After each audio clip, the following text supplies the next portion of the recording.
নমস্কার বন্ধুরা, চলে এসেছি আবারও একটা রেসিপি নিয়ে। আজ আমি আপনার সাথে শেয়ার করব দারুণ স্বাদের টেস্টি চিংড়ি মাছের জল বড়া।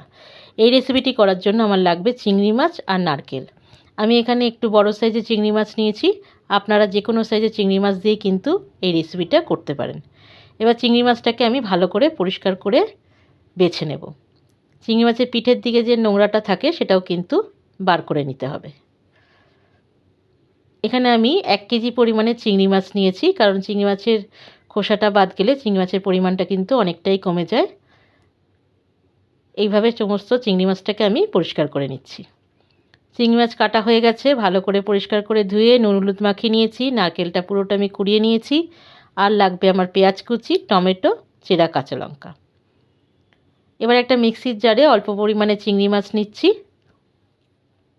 আর দিয়ে দেবো অল্প পরিমাণে নারকেল আর দেবো কাঁচা লঙ্কা। এটাকে পেস্ট করে নেব। এইভাবে আমি সমস্ত চিংড়ি মাছ, নারকেল, কাঁচা লঙ্কা দিয়ে পেস্ট করে নেব। একটু মিহি পেস্ট করে নিতে হবে। সমস্ত পেস্ট হয়ে গেছে। এতে দিয়ে দিলাম স্বাদ মতো নুন, দিয়ে দেবো হলুদ গুঁড়ো, দিয়ে দেবো খুব সামান্য লঙ্কার গুঁড়ো, কারণ আমি কাঁচা লঙ্কা দিয়ে বেটেছি বন্ধুরা। ঝালটা যে যেমন খান সেরকম দিলেই হবে। আর দিয়ে দিলাম চিনি। এবার ভালো করে মিশিয়ে নিচ্ছি। এখন দিয়ে দেবো হাফ চামচ আদা বাটা। আদা বাটা আমি দিচ্ছি এখানে বন্ধুরা। আপনাদের কাছে যদি আদা বাটা না থাকে তাহলে আদাটা চিংড়ি মাছের সাথেই কিন্তু পেস্ট করে নিতে পারেন। এবার রান্না করার জন্য তেল গরম হয়ে গেছে। ফোড়নে দিয়ে দিলাম গোটা জিরে আর শুকনো লঙ্কা। ফোড়নটা হয়ে গেছে, এখন দিয়ে দিলাম এতে পেঁয়াজ কুচি আর টমেটো। হালকা ভেজে নেব।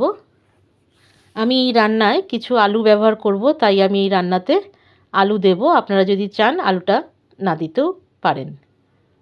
আলু দিয়ে দিলাম। আলু দিয়ে পেঁয়াজের সাথে একটু ভেজে নেব।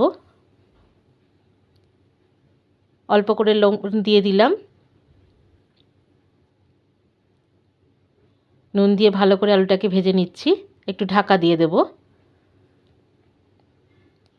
ঢাকা খুলে ফিরে এলাম। আলুটা হালকা ভাজা হয়ে গেছে। এখন এতে আমি কিছু মশলা দিয়ে দেব। প্রথমে দিয়ে দেব হলুদ গুঁড়ো, দিয়ে দেব লঙ্কার গুঁড়ো, দিয়ে দেব জিরের গুঁড়ো আর দিয়ে দেব আদা বাটা।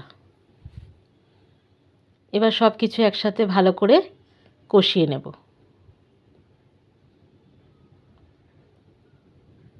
ভালো করে কষিয়ে নিচ্ছি। দেখুন মশলার থেকে তেল ছেড়ে এসছে। এখন দিয়ে দেবো এতে টক দই। ফ্যাটানো টক দই দিলাম এখানে আমি।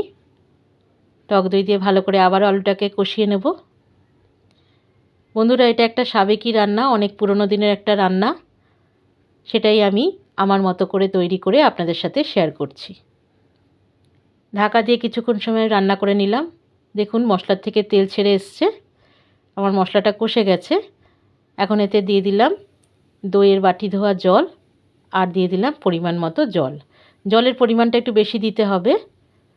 এবার ঢাকা দিয়ে আমি ভালো করে ফুটিয়ে নেব। দেখুন কি সুন্দর ফুটে উঠেছে। খুব ভালো করে কিন্তু ফুটিয়ে নিতে হবে। তারপরে এই ফুটন্ত ঝোলের মধ্যে আমি চিংড়ি মাছের যে মিশ্রণটা তৈরি করে রেখেছিলাম সেটা বড়ার আকারে দিয়ে দেব। মনে রাখতে হবে অবশ্য করেই যেন ঝোলটা খুব ভালোভাবে ফোটে। একটু নাড়িয়ে দিলাম। আমি কিন্তু এখন খুন্তির সাহায্যে নাড়ালাম না, তারপরে ঢাকা দিয়ে ভালো করে সেদ্ধ করে নেব। দেখুন চিংড়ি মাছের বড়াগুলো সেদ্ধ হয়ে কি সুন্দর বড় হয়ে গেছে। আলুও সেদ্ধ হয়ে গেছে বন্ধুরা। এখন আমি এতে দিয়ে দেব কাঁচা লঙ্কা। কাঁচা লঙ্কা দিয়ে দিলাম। দিয়ে দেব সামান্য একটু চিনি। যদি চিনিটা না খেতে চান চিনিটা অ্যাভয়েড করলেও হবে। এখন দিয়ে দিচ্ছি বাটা গরম মশলা। এই রান্নাটায় অবশ্যই বাটা গরম মশলার ব্যবহার করতে হবে। আর দিয়ে দিলাম ঘি। 1 চামচ ঘি দিয়ে দিলাম। দারুণ সুন্দর গন্ধ বেরোচ্ছে বন্ধুরা। এটা হয়ে গেছে। ঢাকা দিয়ে কিছুক্ষণ সময় রেখে গরম গরম ভাতের সাথে আমি পরিবেশন করব। রান্নাটা যদি ভালো লেগে থাকে তাহলে অবশ্যই বাড়িতে ট্রাই করবেন। ভালো লাগলে পরে আমাকে একটা লাইক, শেয়ার, কমেন্ট, একটা ফলো করতে ভুলবেন না বন্ধুরা। ভালো থাকবেন, সুস্থ থাকবেন। দেখা হচ্ছে পরের একটা ভিডিওয়। ততক্ষণের জন্য ধন্যবাদ।